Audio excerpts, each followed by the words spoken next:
Gimana ya? Oh, aku berdiri lagi dulu ya. Cat mulanya kalau aku berdiri lagi kata.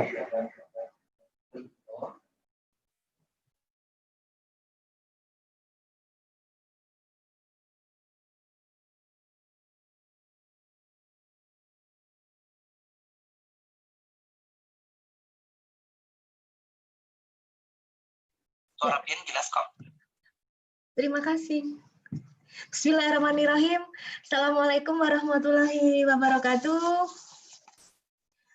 Alhamdulillah Bapak Ibu, hari ini kita bisa kembali bersama-sama hadir di acara hari kedua untuk kegiatan workshop rancangan rencana strategis dan rencana operasional program studi PGSD dan program studi PG PAUD FKIP Universitas Lambung Mangkurat.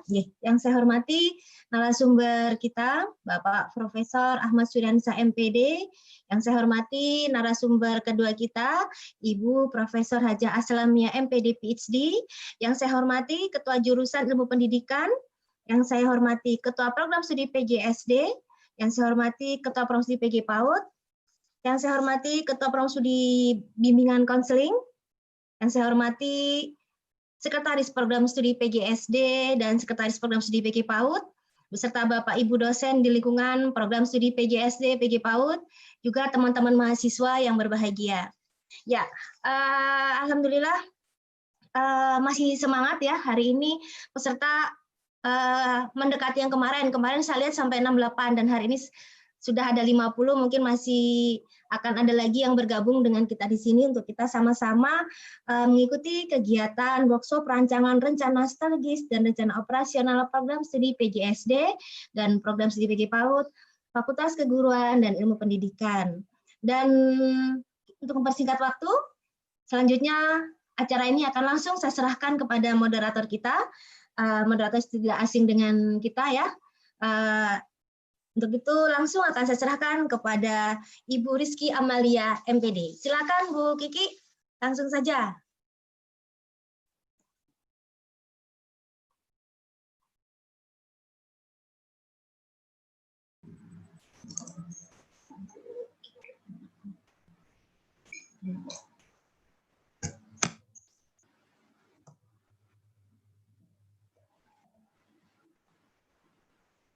Assalamualaikum warahmatullahi wabarakatuh.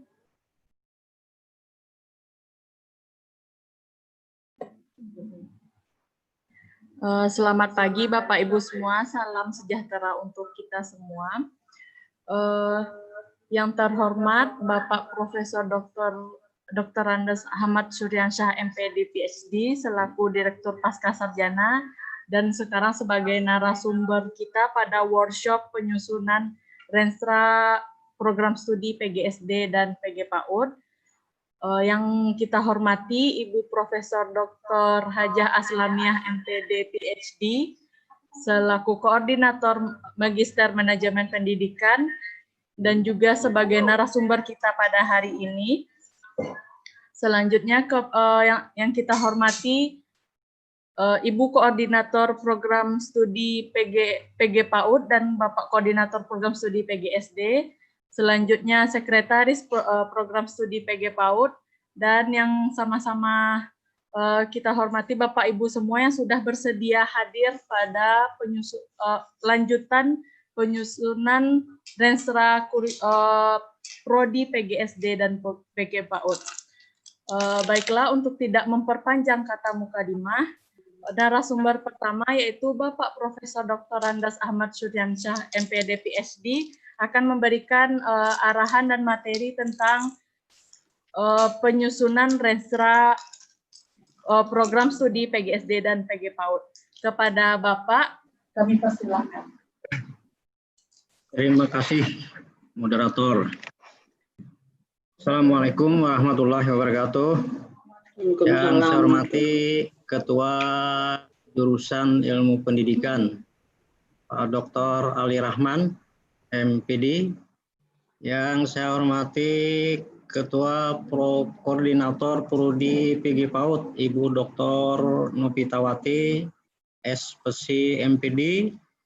Yang saya hormati Ketua Prodi, Koordinator Prodi PGSD, Ibu Dr. Rizky Amalia, kandidat doktor. Maaf, sorry. Yang saya hormati Ketua Prodi Bimbingan Konseling, Bu Dr. Wirianti, kemudian Sekretaris Prodi, Pak Doktor Kandidat juga ini, Pak Agus Ariandi. Bapak Ibu peserta workshop yang berbahagia, pertama-tama saya mohon maaf agak terlambat sedikit pada hari ini karena ternyata hari ini ada 2 acara webinar yang sama, sehingga tadi saya dulu Bapak menuntaskan tugas pertama di Pasca Sarjana, ada webinar, dan setelah selesai baru webinar kita yang kedua. Bapak Ibu, saya ucapkan selamat berweekend ria di rumah masing-masing sambil menikmati hidangan Renstra dan Renov yang akan kita tuntaskan pada hari ini pada bagian-bagian awalnya. Memang tidak bisa kita berharap bahwa satu Renstra disambung dengan Renov itu bisa selesai pada hari ini untuk kedua prodi yang harus kita kembangkan. Karena kita tahu bahwa Renstra itu kan kita berpikir sekarang untuk masa depan, atau kita bermimpi sekarang untuk masa depan paling tidak dalam jangka waktu 5 tahun. Jadi the dream of future. Kita mikir hari ini, tapi yang kita pikirkan adalah bentuk baru pada 5 tahun yang akan datang. Bentuk baru orang, SDM, atau institusi 5 tahun akan datang. Nah, karena itu berarti tidak bisa kita berpikir sebentar lalu hasilnya jadi semua gitu. Tapi memerlukan pemikiran yang matang, memerlukan kejelian kita dalam membaca fenomena yang ada sekarang untuk dijadikan landasan membentuk sesuatu yang baru di masa yang akan datang. Merekayasa masa depan itu tidak bisa lepas dari histori, kelampauan, dan kekinian. Jadi lampau, kini, baru kita akan bisa merekayasa masa depan. Nah, Bapak dan Ibu, kemarin sebenarnya ini sudah secara tuntas disampaikan oleh Pak Prof. Rusdinal bagaimana kita membuat Renstra yang di dalamnya mulai dari visi, misi, tujuan, strategi, kemudian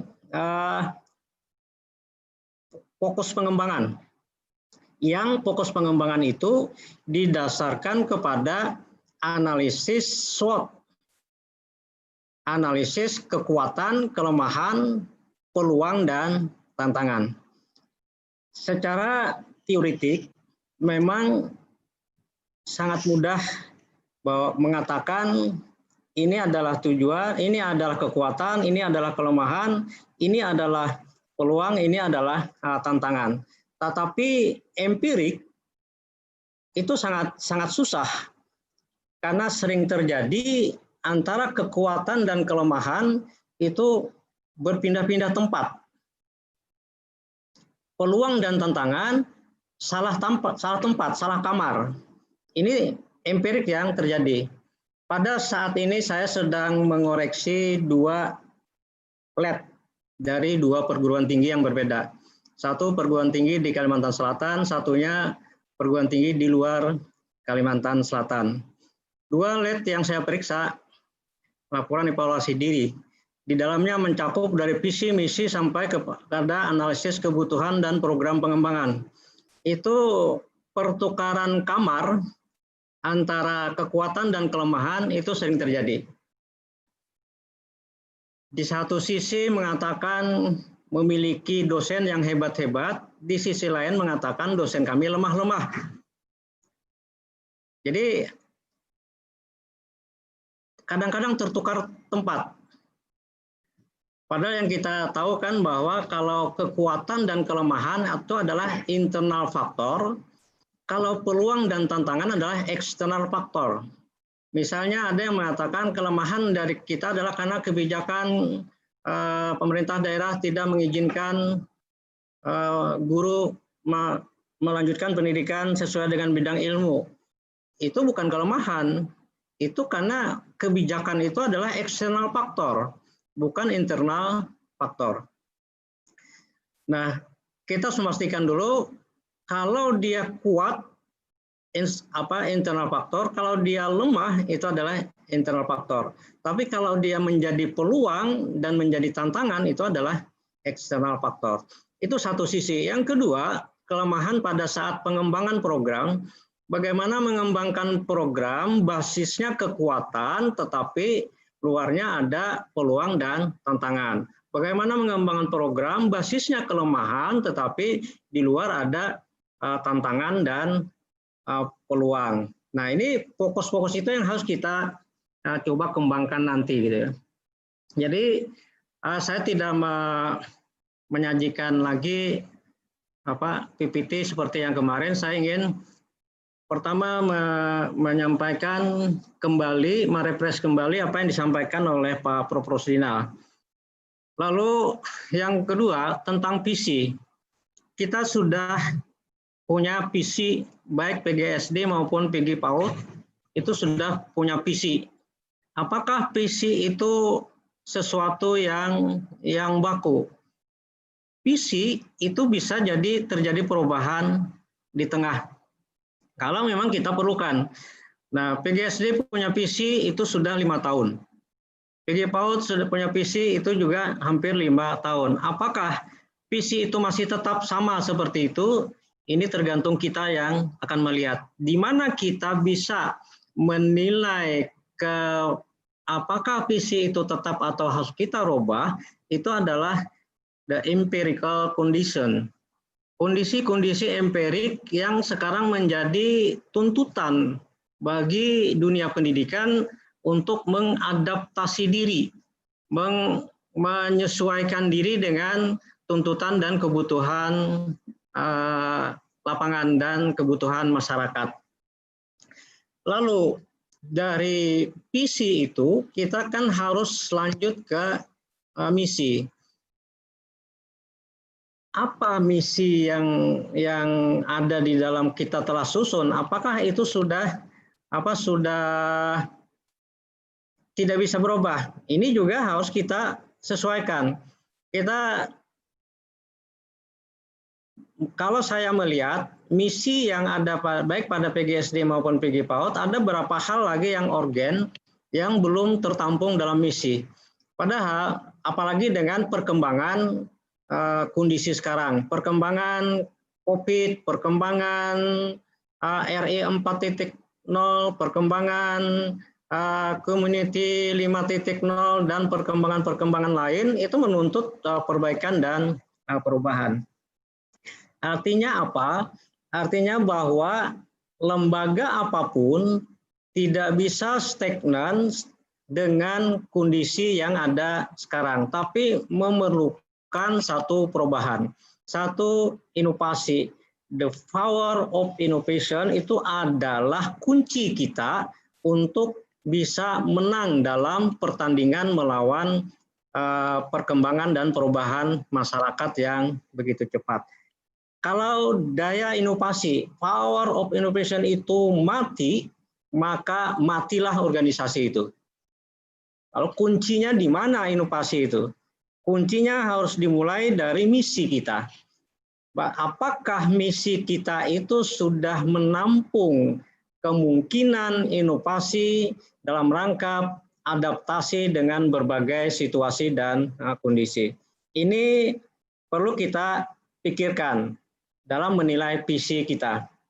Karena setelah ini kita akan coba bersama-sama, PGSD dan PG PAUD juga itu menilai visi kita, misi kita itu masih tetap apa atau sudah harus kita perbaiki lebih fleksibel ke depannya. Lalu yang berikutnya, bagaimana strategi pengembangan. Nah, saat ini Universitas Lambung Mangkurat itu sudah melahirkan Renstra terbaru. Di dalamnya bagaimana milestone pengembangan ke depan, 5 tahun sampai 25 tahun ke depan itu bagaimana kita harus berbuat. Dan tentunya prodi, program studi itu wajib menyesuaikan dengan Renstra yang telah disampaikan oleh Universitas Lambung Mangkurat. Pada dasarnya, apa yang kita pikirkan dari berbagai diskusi mulai dari kemarin sosialisasi kurikulum merdeka sampai kemarin juga webinar Renstra, ini apa yang kita pikirkan itu sebenarnya itulah yang dimaksud oleh Renstranya Universitas Lambung Mangkurat. Nah, yang perlu kita lakukan adalah bagaimana itu kita cantumkan, kita tuliskan secara konkret di dalam Renstra, karena dari situlah nanti akan kita susun bagaimana pengembangan ke depan. Jadi ada strategi pengembangan, kemudian ada fokus-fokus pengembangan. Apa yang kita kembangkan? Nah, harus kita kembangkan ke depan itu kan banyak hal. Banyak hal. Dari mana kita bisa membuat fokus pengembangan?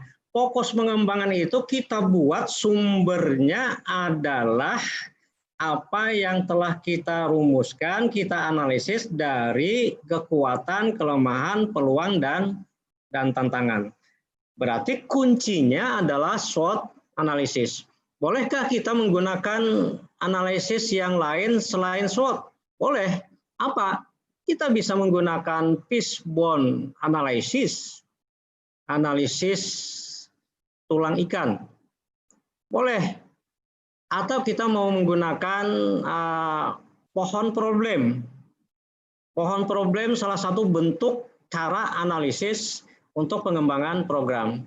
Kalau tidak mau pohon problem, kita juga bisa menggunakan model analisis jaring laba-laba yang banyak sebagian institusi itu banyak menggunakan dua macam, yaitu SWOT analisis dan laba-laba. Analisis jaring laba-laba. Ini dua ini yang paling banyak. Sementara yang analisis fishbone ini sangat jarang. Problem tree juga ini sangat jarang. Yang banyak adalah SWOT analisis dan analisis jaring laba-laba. Nah, sekarang Bapak dan Ibu, yang mana yang paling akrab bagi kita? Saya secara pribadi paling akrab adalah dengan menggunakan SWOT analisis. Karena dengan SWOT analisis itu lebih jelas dan lebih terang mana yang menjadi kekuatan utama kita dalam mengembangkan program dan mana yang hanya sekedar pendukung. Juga mana yang hanya sekedar kekuatan tetapi masih meragukan apakah itu menjadi kekuatan atau bukan kekuatan. Saya ambil satu contoh, misalnya kita memiliki jumlah dosen 37. Apakah jumlah dosen 37 itu merupakan kekuatan nyata? Ini belum tentu. Karena bisa jadi dengan jumlah dosen yang besar, tetapi tuntutan standarnya tidak dipenuhi, maka dia justru menjadi faktor kelemahan. Nah, ini kalau dengan SWOT analisis itu kita bisa mengidentifikasi lebih dalam lagi mana yang menjadi kekuatan dan mana yang menjadi kelemahan. Demikian juga dengan jumlah mahasiswa. Demikian juga dengan sarana dan prasarana. Demikian juga yang berkaitan dengan Tridharma perguruan tinggi. Jadi kalau begitu apa yang harus kita masukkan ke dalam SWOT analisis? Semua standar itu kita masukkan menjadi SWOT analisis. Mulai dari tenaga, kemahasiswaan, kelembagaan, manajemen institusi, kemudian sarana prasarana, keuangan, penelitian, pengabdian, dan lain-lain yang kaitan. Kalau kita bisa membutiri dalam 9 standar, maka 9 standar itu harus kita analisis kekuatan dan kelemahan kita. Sehingga tergambar dari kekuatan dan kelemahan, dari peluang empirik dan dari tantangan empirik yang ada, kita bisa menentukan apa yang harus kita kembangkan di masa yang akan datang. Nanti panitia, saya minta untuk membagi, men-share ya apa yang harusnya ada di dalam kita akan bicarakan di yang akan datang. Itu mungkin Pak Agus bisa di-upload dulu tentang mulai dari PC.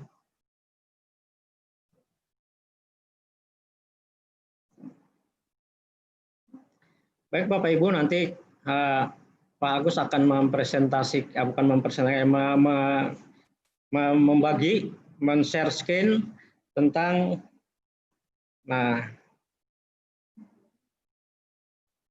oke.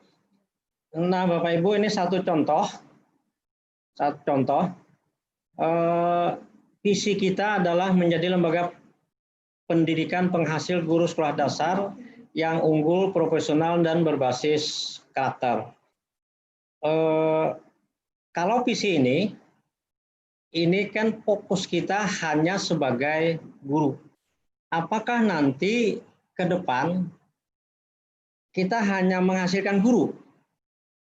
Bolehkah kita menghasilkan selain guru? Nah, ini berarti kan perlu kita bicarakan. Jadi, Bapak Ibu yang akan menentukan kita kemana.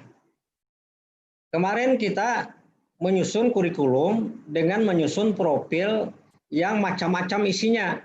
Maunya kita itu ya. Nah, apakah yang kita mau yang di dalam menyusun kurikulum itu tergambar di sini? Ini kan coba nanti dilihat lagi. Kita memang gaya berpikirnya agak terbalik. Kita susun kurikulum dulu, baru kita merevisi visi dan misi. Harusnya kan visi misi dulu ada, baru nanti nyusun kurikulum. Sehingga profil yang kita hasilkan itu sesuai dengan visi dari lembaga. Nah, ini enggak apa-apa. Ini kita balik. Kita biasalah sekarang karena adaptabilitas kebiasaan barunya kita balik. Kita berpikir rumuskan dulu profil lulusan, baru nanti mikir visinya gitu. Jadi bangun dulu, baru bermimpi. Kalau ini kan mimpi dulu, baru bangun. Nah, ini kita balik, bangun dulu. Jadi mimpinya akhirnya mimpi di siang bolong. Oke, ini yang akan kita lakukan. Ini ada 10 indikator yang harus dicapai 2027. Masihkah dia relevan atau tidak? Ini silakan nanti dianalisis.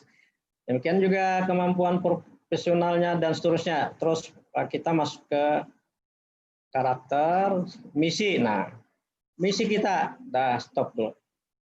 Di sini kan PGSD yang tadi mau menghasilkan guru itu memiliki visi yang pernah proses pendidikan, penelitian, pengabdian, berbasis karakter dan kearifan lokal. Yang 3, kemarin Pak Prof. Rusdiana katakan juga ada tentang tridharma, penelitian, pendidikan, penelitian, pengabdian, berbasis karakter itu ada keunggulan kita, dan kearifan lokal. Kearifan lokal kita adalah lahan basah, sesuai dengan misinya universitas, visinya universitas. Memang kita tidak sebut kearifan lokal lahan basah, nanti akan ditanya, emangnya guru SD lahan basah itu gimana? Apakah dia bawa, orang Banjar itu bawa tajak, atau bawa apa? Bawa arit atau apa? Nah, ini kan yang kita maksud kearifan lokal itu dimanapun dia berada, lahan basah dia berada, itu dia bisa merancang kegiatan pembelajaran yang bisa mengantisipasi bahwa lahan basah itu budayanya adalah pertanian atau perkebunan. Nanti anak-anaknya terlibat banyak di kebun, banyak di itu. Bagaimana cara desain pembelajaran yang bisa menarik mereka ke sekolah? Ini misi lama. Apakah misi lama itu masih kita pertahankan atau apa? Gimana? Dan demikian juga dengan pembinaan, penataan, penguatan manajemen kelembagaan, melakukan pembinaan pengembangan kemahasiswaan, meningkatkan kemitraan, pengembangan sarana prasarana dan seterusnya. Ini silakan kita pikir bersama. Masihkah dia relevan? Masihkah dia menjadi bagian yang harus kita pertahankan dalam rangka mencapai masa depan? Oke, kita lanjut bawahnya. Terus. Oke, terus ada format baru, format. Kita akan lihat format berikutnya.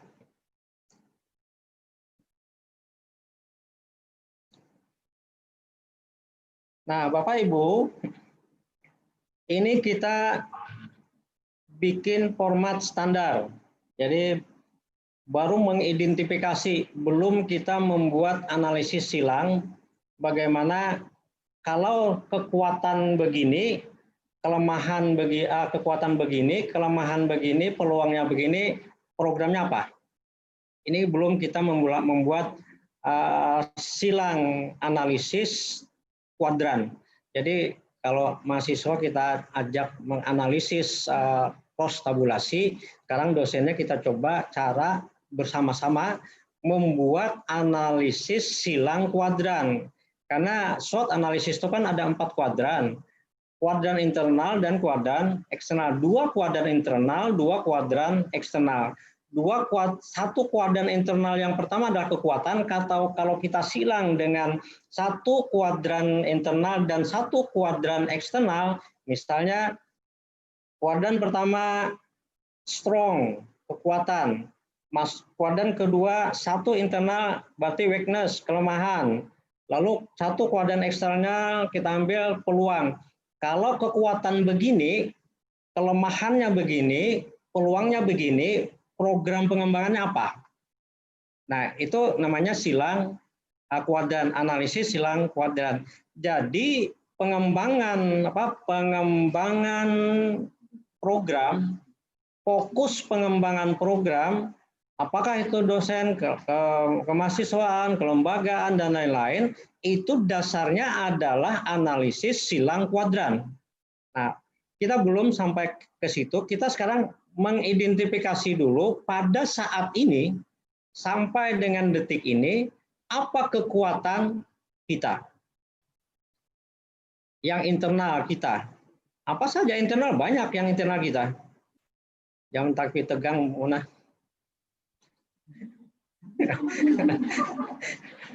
Apa saja kekuatan kita? Banyak kekuatan yang bisa kita yang sudah kita miliki dan menjadi modal bagi kita untuk pengembangan program. Apa kelemahan kita? Mungkin banyak.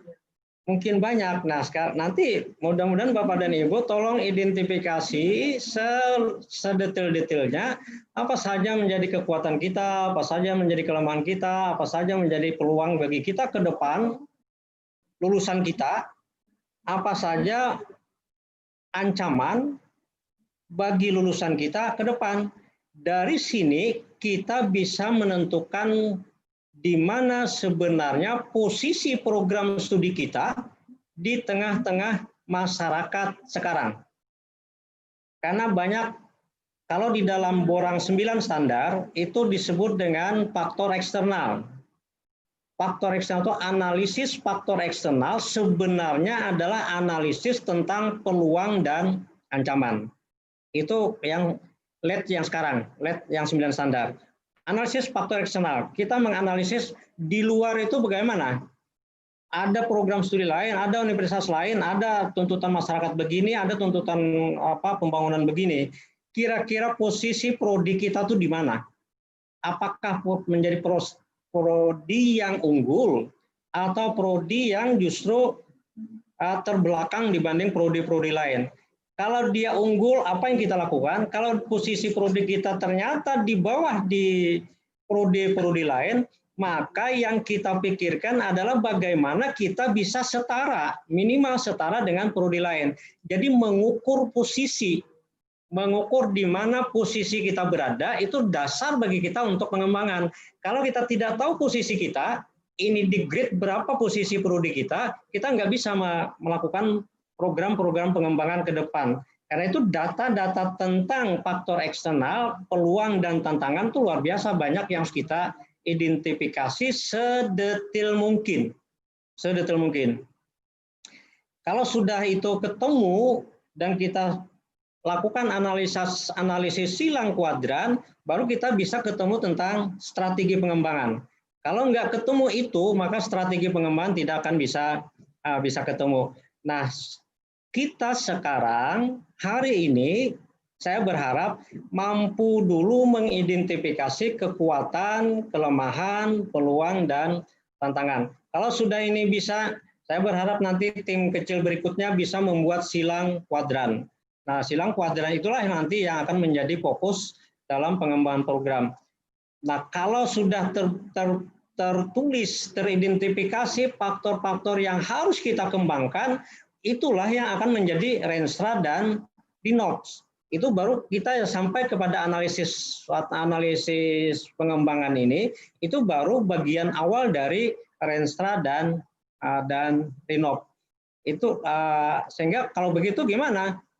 Berarti kan ini masih waktu yang panjang untuk bisa, maksud saya bukan waktu yang panjang ya, waktu berhari-hari lagi untuk bekerja menyelesaikan Renstra dan Dinox. Tapi bagi saya yakin koordinator prodi PAUD Bu Nopi semangatnya tinggi. Kemudian koordinator pelaksana tugas koordinator prodi PGSD semangatnya tinggi, tambah sekretaris prodi semangatnya tinggi. Ini bisa kita selesaikan. Akan menjadi tuntutan ya, dan menjadi tanggung jawab moral kita untuk mengembangkan program studi ini. Anggap aja bahwa ini adalah bagian dari amal jariah untuk menyiapkan masa depan bangsa. Karena kalau kita kalah bersaing, kalah dalam posisi program studi, maka lulusan kita tidak akan mampu bersaing. Kalau lulusan kita tidak akan mampu bersaing dan kalah dalam persaingan, berarti kita melahirkan orang-orang yang gagal. Pak Prof. Rosdina mengatakan gagal dalam merencanakan sama dengan merencanakan kegagalan. Jadi kita sekarang analisis SWOT, Renstra, Dinox itu adalah merencanakan kesuksesan. Kalau kita gagal di sini, maka kita merencanakan kegagalan lulusan kita ke depan. Saya kira itu Bapak dan Ibu sekalian. Selanjutnya, kalau ada yang perlu kita diskusikan, mari kita diskusikan. Kalau memang sudah semua jelas, maka kita akan, saya serahkan kepada panitia untuk men-split peserta workshop kita paling tidak dalam dua grup PGSD dan grup PG PAUD. Saya akan berada di kedua grup tersebut. Terima kasih. Assalamualaikum warahmatullahi wabarakatuh. Waalaikumsalam warahmatullahi wabarakatuh. Terima kasih banyak Bapak atas motivasi, arahan, dan untuk memberikan gambaran langkah ke depannya. Jadi seperti kata Bapak, jangan sampai kita menyiapkan lulusan yang gagal nanti di kemudian hari. Jadi makanya kita siapkan dari sekarang rencana ke depannya itu seperti apa. Kemudian bagi Bapak Ibu yang ingin bertanya, dipersilahkan.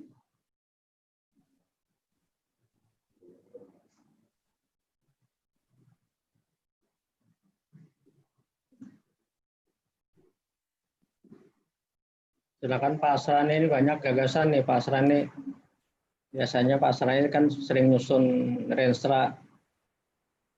Mungkin Pak Asrani, tahu Bu Sulis, kok serius benar? Iya. Assalamualaikum Prof. Santai aja, sambil ketawa aja, jangan tapi tegang. Sedikit sepengetahuan kita bahwa untuk nyusun Renstra Renov ini kan harus hierarkinya ada toh. Jadi dari kementerian turun ke perguruan tinggi, rektorat, fakultas, dan sampai ke prodi. Nah, kalau tadi dari rektorat mungkin sudah, fakultas apakah sudah juga melahirkan satu Renstra dan Renovnya?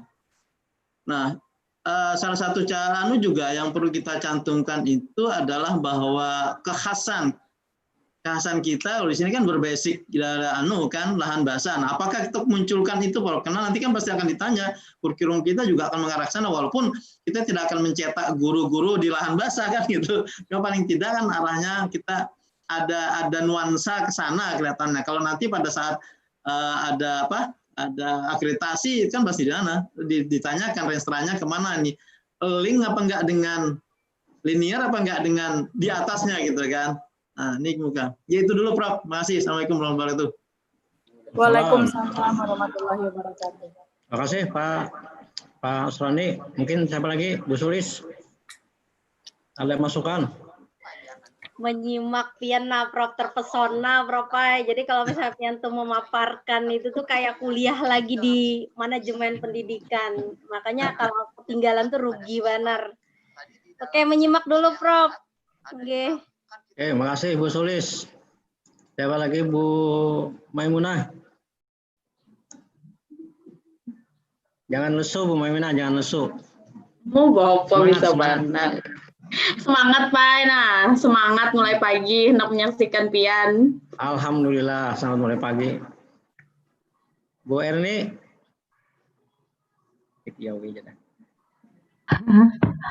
Bu Erni ada Bu Erni? Ada Pak, siapa? Oh, ya, siap. Ulun tadi pagi jam 8 gowes dulu Pak, tapi buru-buru mau ikut di sini. Iya. Udah standby di sini Pak. Silakan ada masukan Bu Erni. Untuk karena ulun kan baru mempelajari juga tentang Renstra ini Pak. Kalau Renstranya Dinas Pendidikan kan ulun sudah sering, tapi kita mencoba memang kalau sistemnya mungkin berbeda tupoksi aja Pak lah, mungkin kita mengikuti aja Pak dulu Pak. Oke. Diani. Nah ini mana Diani nih, kan lama nggak dengar suaranya nih. Siap Pak, siap hadir. Baik, Bapak mohon izin. Baik Pak, kabarnya. Ini mungkin mohon izin Pak, boleh sedikit bertanya mungkin atau masukan. Ya. Terima kasih atas kesempatannya. Terkait tadi paparan Prof. Suryansyah mengenai Renstra dan Renov, juga terkait dengan akan nanti disusun kembali ke depan bagaimana program studi kita, baik itu PGSD maupun PG PAUD. Mungkin di sini melihat perkembangan zaman pada saat ini, semua berbasis teknologi. Menurut saya mungkin entah nanti bagus atau tidak, kalau tidak bagus ya nggak usah dipakai, nggak apa-apa Pak. Kemampuan teknologi untuk guru saat ini sangat diperlukan. Melihat bukan hanya guru sekolah dasar, dosen pun kan sekarang dituntut juga untuk memiliki keterampilan teknologi, baik itu membuat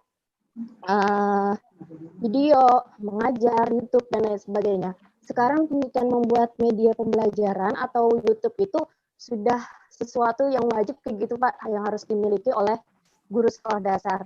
Melihat yang lulusan yang saat ini, juga lulusan-lulusan yang saya ketahui itu mereka yang sudah PNS, mereka dituntut untuk membuat video mengajar, apalagi pada masa pandemi sekarang ini. Nah, melihat itu, menurut saya sangat bagus kalau salah satu rencana strategis di PGSD maupun PG PAUD, teknologi atau literasi teknologi itu dijadikan sebuah dasar atau landasan untuk beberapa tahun ke depan. Mungkin itu Pak dari saya, karena tuntutan zaman yang sudah semakin IT, belanja online dan lain sebagainya sudah melalui teknologi itu mungkin Pak. Mohon izin, terima kasih. Assalamualaikum warahmatullahi wabarakatuh. Terima kasih Bu Diani. Sambil mengumumkan pendapat, Pak Agus menyimak dengan seksama sekali. Alhamdulillah sangat bagus masukannya, dan itu menjadi, saya ingin dengar suaranya mahasiswa nih ya. Suaranya mahasiswa yang sekarang dibentuk ini mana ya, yang mahasiswa ya? Siapa? Halid, di mana Halid? Halis. Ada Halis. Ayo Halis, kira-kira gimana harapannya Halis terhadap program studi yang Anda sekarang ikuti?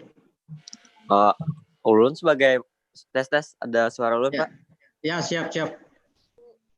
Nah, ulun menyimak kayak Pak dulu sebagai mahasiswa kan ya kan, nggih, ya, kan? hendak melihat nggih, apalagi kan dosen-dosen yang mengajar ulun biasanya menambahkan, ulun serasa jadi merasa di situasi yang mantap sekali, jadi ulun menyimak aja dulu Pak lah. Alhamdulillah, bagus. Menyimak, tapi videonya jangan disilang merah. Nanti jadi tanda-tanda membolos. Siapa lagi? Alpian.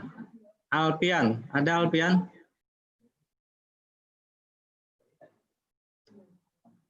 Ada Alpian? Hadir, Pak. Ya. Silakan Alpian. Kurang lebih sama Halis, Pak, karena tadi sudah banyak pemaparan dari Pian juga kan. Kalaunya ulun ini menyimak dulu, Pak, pemaparan. Soalnya luar biasa tadi pemaparan dari Pian tadi. Alhamdulillah, yang penting menyimak lah. Karena sebenarnya saya tuh pingin mendengar kira-kira mahasiswa tuh maunya apa ke depan gitu kan. Karena kan yang dibentuk kan mahasiswa, jadi mahasiswa tuh pengennya ke depan tuh mau jadi apa mungkin Pak, kami pengen jadi pengusaha gitu kan.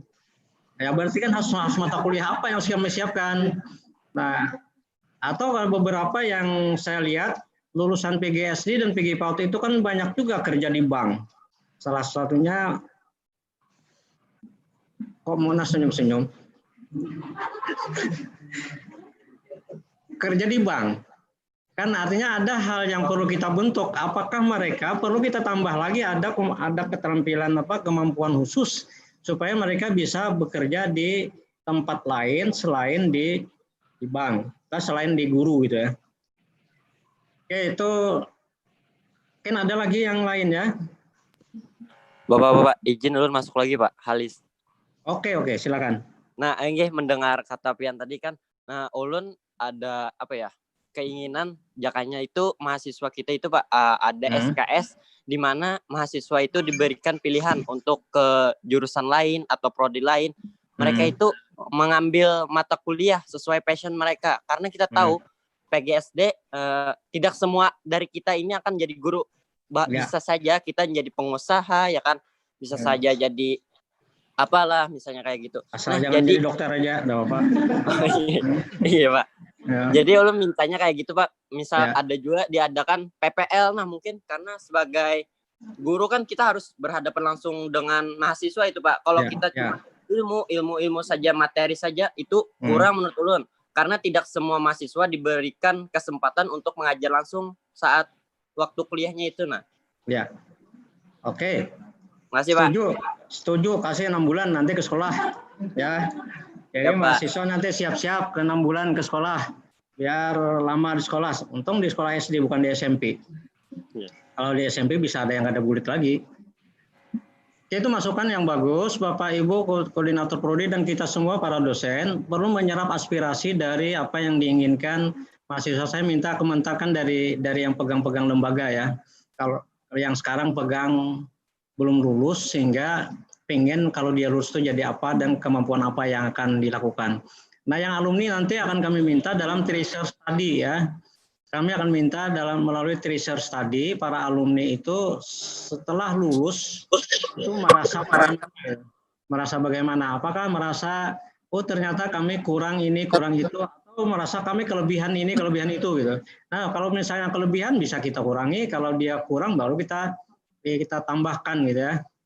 Karena ini masukan yang sangat menarik dan langsung dirasakan disampaikan oleh mahasiswa yang bersangkutan, sehingga prodi-prodi PGSD dan PG PAUD perlu sudah memikirkan secara matang, dan kemarin alhamdulillah sudah dipikirkan secara matang kira-kira apa yang akan dilakukan. Ini dua orang laki-laki semua ya. Kalau aspirasi yang mahasiswa yang wanita kira-kira apa ini? Apa perlu ada keterampilan memasak juga? Tahu siapa? Ayo yang wanita lagi. Di layar saya kelihatan nama Heni Apriana. Ini siapa nih? Pak, Assalamualaikum. Silakan Heni Apriana. Apriana Nisa. Heni Apriana Nisa Ari ya. Hidayat. Oh, Hidayat katanya. Oke, silakan. Silakan. Ini mahasiswa wanitanya pula. Mahasiswa S2 maksud saya. Pak. Terima kasih banyak Pak kesempatannya. Kalau ulun pribadi, ulun kan ada tuh mendengar dari mahasiswa PAUD yang mata kuliahnya ada menari sama iringan musik dan gerak, kayak kalau kata salah Pak Aik itu. Nah, kalau menurut ulun Bapak kalau ditambahi lagi, jadi karena kan anak-anak PAUD ini tidak jauh dan tidak lepas dari musik dan gerak dan menari, tidak jauh dari itu Pak. Nah, kenapa kalau bagaimana kalau ditambahkan lagi mata kuliahnya tentang tarian atau tentang musik yang lainnya? Itu aja kan Pak Ai. Dari ulun. Pak, mohon maaf nih, ulun segugup lah. Lain Pak Ilan berkata langsung. Gugup karena di depan layar ada saya atau ada yang lain? Ada pian Pak. Ada seseorang. Oke, ada seseorang. Itu menarik Bapak Ibu yang di PAUD. Ini menarik bahwa kodratinya anak PAUD adalah gerak, kemudian suara. Nah, ini bagaimana nanti kita mengantisipasi ke depan. Ini bagus. Nanti silakan pada saat diskusi di kelompok PAUD nanti coba dibicarakan sehingga di dalam program-program pengembangan ke depan bisa terkait dengan itu. Karena begitu kita mengatakan, oke, kami akan melakukan tari dan gerak bla bla bla itu, kita kan lihatnya kekuatan kita apa, SDM-nya. Kekuatan apa, sarana prasarana, nanti kan bicaranya ke sana gitu. Oke, berikutnya mungkin Bu Asni, tokoh senior kita ini.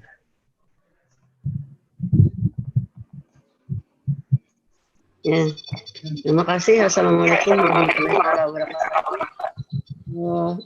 Mungkin saya tadi sejalan Pak Prof. Sensah dengan Diani, masukan dari Diani.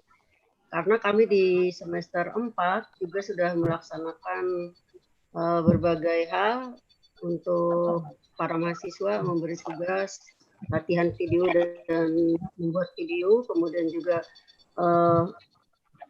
kegiatan yang dilakukan lewat menggunakan berbagai teknologi. Nah, sehingga kalau suaranya ada yang ada rusak suara.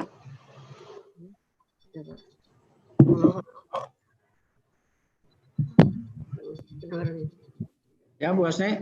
Ya, mungkin saya sejalan Pak Prof dengan Diani, karena kami di semester 4 yang lewat sudah melaksanakan berbagai kegiatan dengan alat teknologi. Nah, sehingga kalau kita masukkan ke Renstra untuk yang akan datang sangat baik sekali, karena saya melihat di kelompok ibu-ibu yang sudah jadi guru, kebanyakan mereka saya juga gagap teknologi, tapi lebih parah lagi dari mereka, mereka lebih parah lagi dari saya.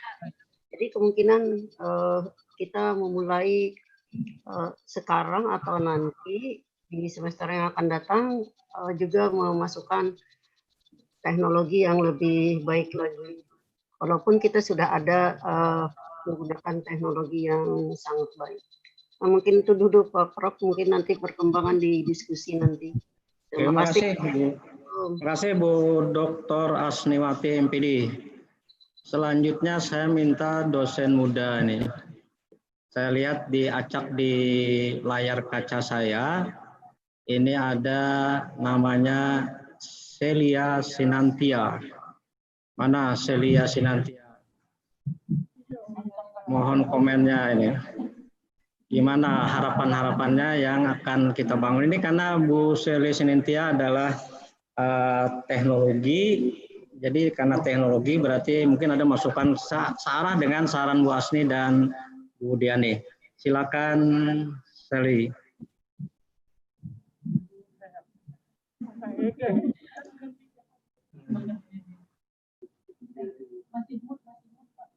Suaranya Dek, di unmute dulu.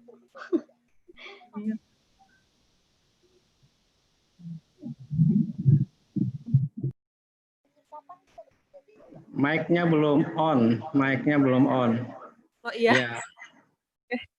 Jadi sesuai yang tadi disampaikan dengan oleh Ibu Diani, tadi kalau kedepannya akan teknologi akan berperan lebih penting daripada sebelumnya ya, apalagi kan sekarang semuanya serba online di era pandemi ini.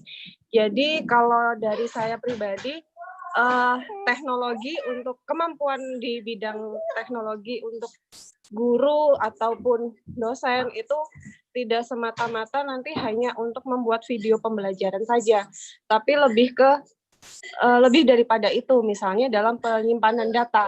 Jadi mungkin nanti ke depannya tidak hanya membuat video pembelajaran atau pembelajaran tentang multimedia, tapi juga tentang basis data misalnya. Dan di dalam basis data itu sendiri kan juga ada normalisasi basis data. Jadi ketika membuat suatu database atau basis data yang efektif dan efisien itu akan mempengaruhi penyimpanan dari file tersebut gitu kan. Jadi seperti itu. Atau mungkin juga pembelajaran tentang sistem jaringan, pengenalan lah paling enggak seperti itu. Karena jaringan kan kaitannya pasti dengan internet, di mana sekarang juga kebutuhan internet juga semakin besar seperti itu, Prof. Kalau dari saya. Si Bu Seli ini langsung jadi pengasuh PAUD di rumah nih. Ya, baik Bapak Ibu, memang big data sekarang adalah bagian yang harus semua tidak ada orang yang buta tentang big data. Jadi literasi itu tidak hanya sekadar baca dan hitung, tetapi juga teknologi dan big data. Oleh sebab itu menarik usul ini, dan kalau kita coba lihat analisa itu, kita punya dua ahli komputer, yaitu Sally dan Bu Pipi, karena S1-nya sama-sama komputer, dan dua ahli komputer di staf kita. Pertama Sobirin dan yang kedua Rizky. Berarti kita punya SDM yang kuat untuk membangun harapan itu. Nah, sekarang bagaimana kita nanti memformulasi apa yang dikehendaki oleh Bu Diani, didukung Bu Asni, dan ternyata disuarakan siap meskipun secara tersirat oleh Bu Celia, dan Pak Birin menyimaknya dengan senyum-senyum, artinya sudah paham maksudnya itu. Sehingga berarti kan saya nggak lihat gambaran Bu Pipi gimana ini, karena yang ada hutan pinus itu. Orangnya apa diada atau gimana ini? Ini baru muncul. Lihat saya nih hutan pinus, jangan-jangan orangnya sedang makan di bawah hutan pinus ya. Nah, ini menarik ternyata.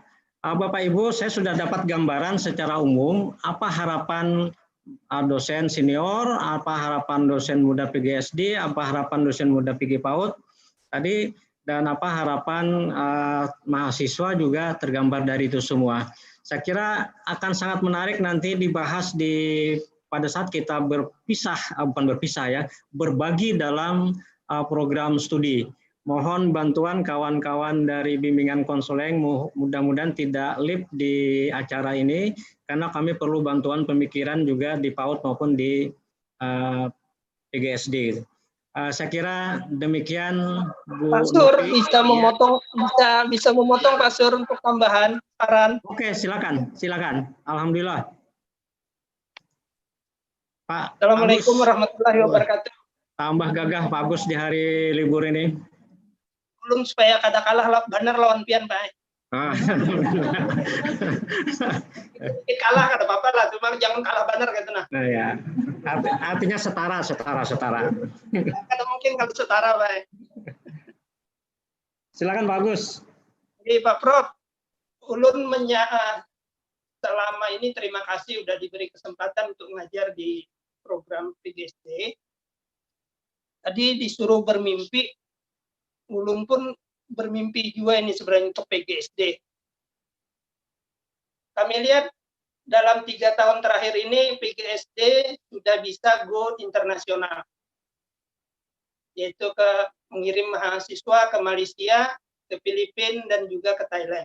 Itu luar biasa. Nah, ke depannya, 5 tahun ke depan, saya menghayalnya gini Pak, mungkinkah PG PAUD atau PGSD kita ini itu ada sedikit embel-embelnya. Jadi PG PAUD plus lingkungan hidup. Jadi tadi kan kaitannya dengan di mana masuknya lingkungan hidup, itu di lahan basah. Lahan basah itu bagian dari lingkungan hidup. Nah, apabila bisa PGSD atau PG PAUD mempromosikan bahwa program studi ini ada nilai plusnya di lingkungan hidup, itu mungkin mata dunia akan melihat Pak. Insya Allah mata dunia akan melihat. Nah, saya mengharap juga 5 tahun atau 3 tahun ke depan Pak Sur bisa presentasi di PBB gitu tentang PG PAUD Kalimantan Selatan yang berorientasi pada soal lingkungan hidup. Karena lingkungan hidup ini kan isunya global gitu, global. Nah, setelah PG PAUD tidak hanya di interlokal, tapi juga bisa internasional gitu. Walaupun internasional kita udah di tingkat ASEAN, kalau bisa lebih keluar dari ASEAN, kalau bisa ke Eropa dan ke Amerika dan lain-lain sebagainya.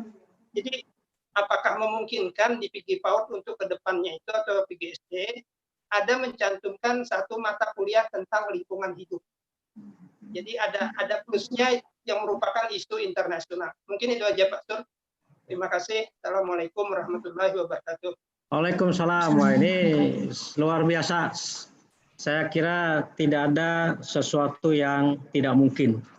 Jadi semua akan mungkin sejauh kita punya kemauan dan punya komitmen. Setuju sekali Pak Agus, lingkungan memang harus menjadi bagian yang tak terpisahkan. Apalagi kita di PGSD dan PG PAUD ini kan punya pakar lingkungan sekaligus punya pakar manajemen, dan disertasinya adalah manajemen manajemen tentang lingkungan sekolah ya. Nah, ini kan tidak susah cari SDM-nya. SDM-nya sudah ada di dalam.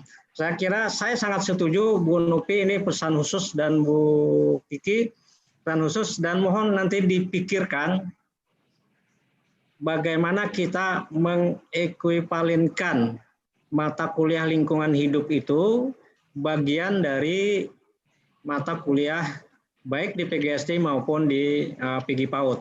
Karena kalau itu masuk, harapan rektor, SK rektor saya lupa nomor berapa gitu ya, itu setiap prodi memasukkan mata kuliah lingkungan lahan basah. Nah, kalau kita udah keluar mata kuliah lingkungan hidup, situ ada lahan basah, ada lahan kering, ada lahan terbakar juga. Itu ada gitu. Jadi saya kira kita lebih dulu mengantisipasi dari apa yang surat rektor sudah keluarkan. Itu kan surat rektor itu janji dengan kementerian. Janji dengan kementerian bahwa prodi-prodi itu ada kekhasan yang mengarah kepada visinya Universitas Lampung Mangkurat. Oke, saya kira itu Bapak dan Ibu, saya akan kembalikan ke moderator ya, ke moderator. Ibu Rizky Amalia, silakan Bu Rizky. Terima kasih banyak Bapak atas pencerahannya. Terima kasih juga untuk Bapak dan Ibu yang sudah memberikan sumbangan pikirannya untuk kemajuan program studi PGSD dan PG PAUD. Selanjutnya kita akan masuk ke sesi diskusi masing-masing program studi, dan terlebih dahulu saya kembalikan kepada Ibu Novi sebagai pembawa acara. Saya mohon maaf atas segala kekurangan kesalahan. Assalamualaikum warahmatullahi wabarakatuh. Waalaikumsalam warahmatullahi wabarakatuh. Ya, terima kasih Bu Kiki. Untuk Prof. Suryansah, terima kasih yang hari ini sudah memberikan materi pencerahan bagi kami untuk bagaimana menyusun renstra program studi yang tepat. Bagaimana kita nanti bisa memprediksi 5 tahun ke depan apa yang diperlukan ya oleh kita mempersiapkan mahasiswa kita sehingga nanti bisa menjadi mahasiswa yang unggul, yang profesional, yang berkarakter di 5 tahun ke depan sesuai dengan tuntutan perubahan zaman. Oke, mohon izin kalau boleh menanggapi sedikit masukan Pak Agus tadi. Cukup menarik Pak Agus masukannya. Kami kemarin waktu CPL sudah mencoba menambahkan untuk bahwasanya mahasiswa kita gitu ya memanfaatkan media pembelajaran, media lingkungan sekitar untuk pembelajaran. Tapi mungkin akhirnya saya jadi inspirasi. Jadi nanti bagaimana ke depan mahasiswa kita tidak hanya mampu memanfaatkan lingkungan sekitarnya untuk pembelajaran, tapi mungkin bisa mengoptimalkan gitu ya, mengembangkan lingkungan sekolahnya, mungkin lingkungan rumahnya menjadi sesuatu yang bagus gitu, yang bermanfaat gitu untuk jangka panjangnya. Terima kasih. Ya, oke, selanjutnya Bapak dan Ibu, alhamdulillah pesertanya cukup banyak hari ini, cukup antusias. Kita ada sekitar 74. Dan hari ini kita akan masuk ke dalam kelompok masing-masing ya, ada kelompok PGSD, ada kelompok PG PAUD. Nanti kita akan bersama-sama untuk di langkah awal ini kita akan melihat memantapkan kembali gitu ya, visi, misi, dan tujuan dari prodi kita, PGSD dan juga PG PAUD. Oke, terima kasih. Untuk selanjutnya, link kelompok akan dibagikan oleh Bapak Riyandi Agusta. Saya tutup sampai di sini Bapak dan Ibu. Silakan Bapak dan Ibu bisa bergabung di kelompok masing-masing ya. Nanti dibagi 2 kelompok. Dan kita akan langsung bertemu di kelompok, bekerja di kelompok. Oke, saya tutup sampai di sini. Terima kasih banyak atas partisipasi Bapak dan Ibu. Salah dan khilaf saya mewakili panitia. Mohon maaf lahir dan batin. Assalamualaikum warahmatullahi wabarakatuh.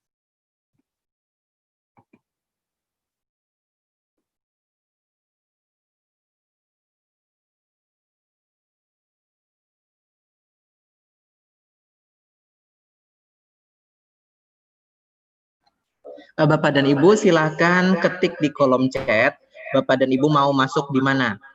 Mau di PGSD atau di PG PAUD ya. Nanti kami akan break out kelas ini menjadi 2 kelas sesuai dengan request Bapak dan Ibu.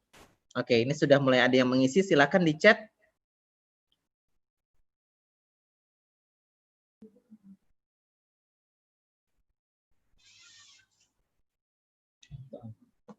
Sambil lihat di sini. Enggak. Di chat kami membaginya di sini aman. Ya, Risa Rasida Olpa PGSD. Risa Rasida Olpa. Risa, ya, habis itu PGSD lagi Diani. Habis itu Maimunah PG PAUD. Rizky Amelia PGSD. Dua-duanya masuk. Bu Kiki pengen kedua-duanya masuk di PGSD. Kedua-duanya. Dua apa? Oke. Habis itu Ibu Sulis PG PAUD.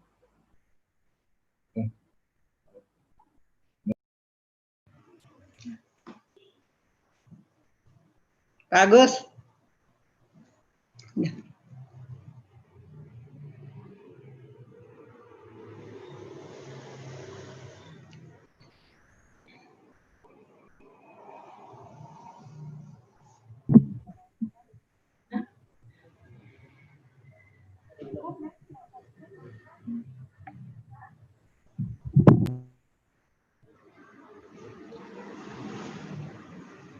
Gimana Jerma isinya? Pak Agus bisa masuk di PG PAUD ke Pak Agus.